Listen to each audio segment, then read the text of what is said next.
Hello students, let's see this question. The question says आपके पास दो statements है, first और सेकंड. अकॉर्डिंगली आपको करेक्ट ऑप्शन चूज करना है. स्टेटमेंट फर्स्ट कहता है F atom that is chlorine atom has a less negative electron affinity than chlorine. बिल्कुल सही बात है. सेकंड में लिखा है additional electrons are repelled more effectively by 3p electrons in chlorine atom than by 2p electron in the chlorine atom. ये बिल्कुल false statement है. ठीक है. सो अब देखो समझते हैं पहले इलेक्ट्रॉन की एंथैल्पी के कोई या फिर इलेक्ट्रॉन एफिनिटी को समझो. कोई एलिमेंट एक्स है, ठीक है, इसकी वैलेंस शेल में आपने एक इलेक्ट्रॉन ऐड करवाया. सो ये कॉरेस्पॉन्डिंग एनायन में कन्वर्ट हुआ. सो जब ऐसा होगा तो एक एनर्जी यहाँ पे रिलीज होगी. 99% केसेस में रिलीज होती है. ठीक है. तो that energy is called electron affinity या फिर इलेक्ट्रॉन गेन एंथैल्पी.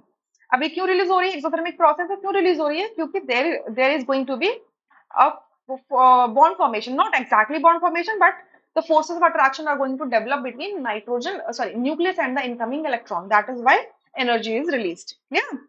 So अब ये जो वैल्यू है नेगेटिव होती है, तो जितनी ज्यादा नेगेटिव होगी इसका मतलब system is getting stable. Clear? या ये जो एलिमेंट एक्स है ये रेडिली इलेक्ट्रॉन गेन करने के लिए तैयार है. अब फ्लोरीन और क्लोरीन की बात करें तो एक ग्रुप के एलिमेंट्स हैं. ठीक है.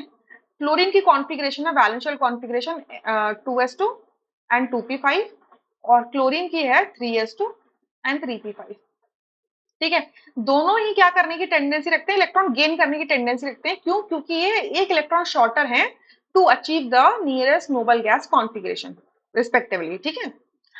सो इलेक्ट्रॉन गेन एंथैल्पी इन दोनों की ही नेगेटिव आएगी. But what we observe that chlorine के लिए जो electron gain enthalpy that is more negative. That is more negative sign तो जस्ट सजेस्टिंग कि एनर्जी इज रिलीजिंग. ठीक है. तो एनर्जी की जो वैल्यू है वो आपकी क्लोरीन के लिए ज्यादा होगी फ्लोरीन से. अब इसका रीजन क्या है? रीजन है कि क्लोरीन में जो इलेक्ट्रॉन जाएगा वो 3p के अंदर जाएगा और फ्लोरीन में वो 2p के अंदर जाएगा. तो साइज के अगर टर्म्स में बात करें तो 3p का साइज बड़ा होता है 2p से. ठीक है. तो 3p के अंदर ऑलरेडी क्या है? इलेक्ट्रॉन्स प्रेजेंट है. ठीक है. पेयरिंग हो रखी है, ऑलरेडी इलेक्ट्रॉन्स प्रेजेंट है. सो इलेक्ट्रॉनिक रिपल्शंस भी होंगे.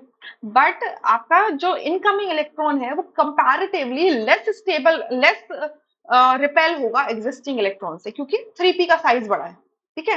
बट 2p का साइज छोटा है. तो ऑलरेडी जो एग्जिस्टिंग इलेक्ट्रॉन्स हैं वो आपस में तो रिपेल कर ही रहे हैं. अब साइज छोटा होने की वजह से इनकमिंग इलेक्ट्रॉन आ गया है तो वहां पर ज्यादा रिपल्शन और होने लगेगी. सो क्या होगा? Some of the energy which is going to release after adding one electron is going to consume to overcome the inter-electronic repulsion. Yeah. So इसी वजह से ये वैल्यू इस तरीके से देखने के लिए मिलती है. अब यहाँ पर देखो क्या लिखा है? Additional electrons are repelled more effectively by 3p electron. नहीं, additional electron is more effectively repelled by 2p electron. So इस वजह से फॉल्स स्टेटमेंट हो जाता है सेकंड स्टेटमेंट. सो अकॉर्डिंगली आपका बी ऑप्शन करेक्ट होगा, rest are incorrect. I hope you understood. Thank you.